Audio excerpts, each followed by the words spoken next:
अऊज़ु बिल्लाहि मिनश्शैतानिर्रजीम बिस्मिल्लाहिर्रहमानिर्रहीम। हम तहारत के मसाइल में जैसा कि अपने इस्तिहाज़ा के मसाइल पर हम बात कर रहे थे और हमारा लेसन नंबर 56 यहाँ पर कंप्लीट हुआ था और ये हमारा लेसन नंबर 57 है, लेकिन इसका गहरा ताल्लुक 56 के साथ है। तो मैं ये कहूँगी कि शायद ये 56 का पार्ट 2 भी है, लेकिन हम इसको चूँकि सीरीज़ में हैं तो हम इसको 57 का नाम दे रहे हैं। तो देखिए कि हम इस्तिहाज़ा के मसाइल पर बात कर रहे थे और हमने 56 में ये बात की थी कि जिस खातून को मतलब ये वाली इस्तिहाज़ा की बीमारी हो, यानी जिस्म से खून आता जाता रहता हो, कोई पता ना हो कि कब उसके पीरियड्स होते हैं और उसको ये भी ना पता हो कि फ़र्क खून का कलर भी अलग-अलग उसको ना पता हो, तो वो कैसे नमाज़ पढ़ेगी? तो उसके लिए मैंने आपको पिछले लेसन में बताया ना कि वो इस तरीके से पढ़ेगी कि वो अपने पहले वाला जो फर्स्ट टाइम आया था उसको ज़हन में लाए कि वो किन तारीखों में हुआ था और कितने दिन हुआ था। तो बस उसी के मुताबिक महीने के उसी टाइम के अंदर जाके उन्हीं इतने ही दिनों तक अपने आप को नापाकी तस्वुर करे और बाकी को बीमारी तस्वुर करे और बाकी को अपना इलाज भी कराए और अपनी नमाज और रोजा ना छोड़े। तो ये जो लेडी होगी बीमार होगी और बीमार को जो इस बार बार ब्लीडिंग होती रहती है ना पूरा महीना या ड्रॉपिंग, उसको इस्तेहाजा कहते हैं, उस लेडी को मुस्तहाजा कहते हैं। तो हम जिसकी बात कर रहे हैं अभी, मैं उसी का लेसन नंबर 57 में आगे उसी का तस्करा कर रही हूँ कि मज़कूरा मुस्तहाजा यानी वो लेडी के जिसको ये इस्तेहाजा की बीमारी है। इसको एक चीज़ और भी है पता करने की, कैसे? कि वो अपने जैसी ख़वातीन यानी अपनी उम्र की ख़वातीन, अपने मुल्क की ख़वातीन या अपने इलाके की, अपनी हम-उम्र या फिर अपने जितने बच्चों वाली ख़वातीन की भी आदत को वो सामने रखते हुए अपनी मुद्दत यानी अपने पीरियड्स के टाइम का तय्युन 6 या 7 दिन शुमार करके अपने पीरियड्स के दिन उसमें से निकाल के मतलब उस पर अपने इस्तिहाज़ा के अहकाम पर अमल कर सकती हैं। इसकी मैं दोबारा वज़ाहत कर दूँ कि देखिए, ये हमारा जो इस्तिहाज़ा का शुरू से जो हमारा टॉपिक चला है ना, हमने जो शुरू किया है अपने 54 से, हमारे लेसन नंबर 54 से इस्तिहाज़ा के मसाइल, तो उसका मैं पूरा खुलासा दे देती हूँ कि इस्तिहाज़ा वो है ना कि जो पूरा महीना जिस्म से खून चलता रहे, तो ये बीमारी है और ये जिसको भी हो तो वो क्या करे कि उसके जो पीरियड्स के दिन होते हैं वो उसको पता हो पिछला अगर पता हो कि मेरे इन-इन दिनों में चलता है, तो वो उन दिन इतने दिनों तक अपने को आप को पीरियड्स वाली औरत समझे और नापाकी वाली और अपनी नमाज़ और रोज़ा छोड़ दे, लेकिन उसके बाद फिर गुस्ल करके अपना नमाज़ रोज़ा शुरू कर दे। अच्छा, फिर ये है कि दूसरा मैंने आपको मसला बताया था अगला, कि वो अपने खून के कलर को भी देखकर अंदाज़ा लगा सकती है कि अगर कलर डार्क है तो समझ जाए कि पीरियड्स का वाला खून है और अगर कलर लाइट है तो वो समझ जाए कि ये बीमारी वाला खून है। लेकिन अगर उसको ये फ़र्क भी ना पता चलता, उसकी बॉडी से कोई फ़र्क वाला खून ही ना आता हो फ़र्ज़ करें, या फिर उसको अपने पिछले पीरियड्स की बहुत दिनों से बीमारी लगी हुई हो, उसको याद ही ना हो, तो वो क्या करे कि वो अपने सबसे पहले वाले पीरियड्स को याद करे।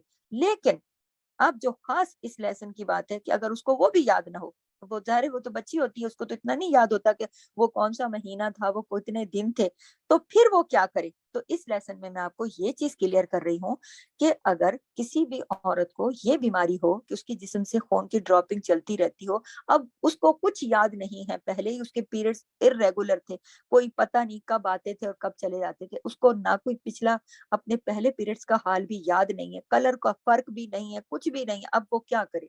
अब उसको कैसे पता चले कि कितने दिन उसने नमाज़ नहीं पढ़नी और कितने दिन उसने पढ़नी है, कितने दिन उसकी बीमारी और कितने दिन उसकी माहवारी है? तो उसके लिए आसान तरीका ये है कि वो औरत अपनी हम उम्र औरतों से 2-3 से पता कर ले, और वो औरतें कौन हो? उसके ही मुल्क में रहती हों, उस यानी आबो-हवा का भी फ़र्क होता है ना जिस्म पर, इस वजह से अपने मुल्क की औरतें हों, अपने इलाके की हों, ठीक है?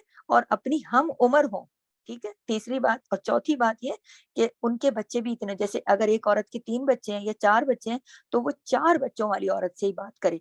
अपने मुल्क की, अपने इलाके की और अपनी उम्र वाली, ये 4 चीज़ें हैं, नोट कर लें कि आपके मुल्क की औरत हो, आपके इलाके की औरत हो, आपकी हम-उम्र औरत हो और उसके बच्चों की तादाद भी आपके बच्चों के जितनी हो।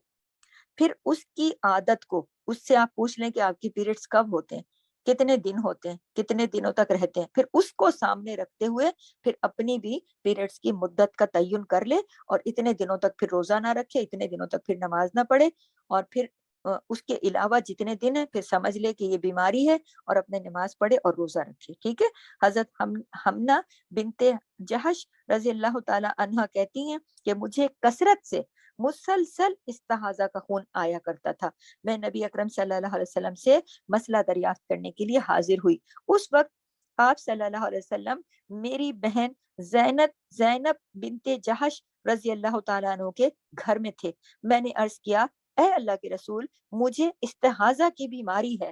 یعنی استحاضہ بتایا نا میں نے کہ خون نکلتا ہے جسم سے بار بار, اور انہوں نے بتایا نبی کریم کو کہ مجھے استحاضہ کی بیماری ہے اور خون بڑی کثرت سے مسلسل آتا ہے جس نے مجھے نماز روزے سے روک رکھا ہے. اس کے بارے میں آپ مجھے ارشاد فرمائیے کہ آپ کا کیا حکم ہے.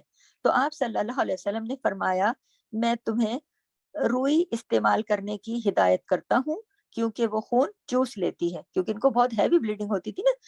اور حضرت حمنا رضی اللہ تعالیٰ نے عرض کیا خون تو اس سے زیادہ ہے. تو آپ صلی اللہ علیہ وسلم نے ارشاد فرمایا کہ روئی کے اوپر لنگوٹ کس لیا کرو.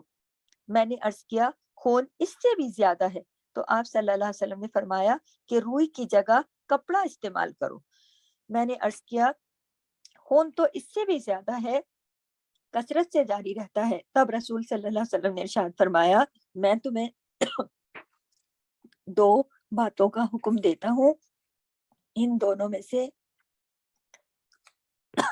چاہو تو ایک پل عمل کر لو, وہ تمہارے لیے کافی ہوگا, اور اگر دونوں پر عمل کر لو تو تمہاری مرضی. استحاضہ شیطان کی ٹھوکر میں سے ایک ٹھوکر ہے, جبکہ حیض تو تمہیں 6 یا 7 دن ہی آتا ہے.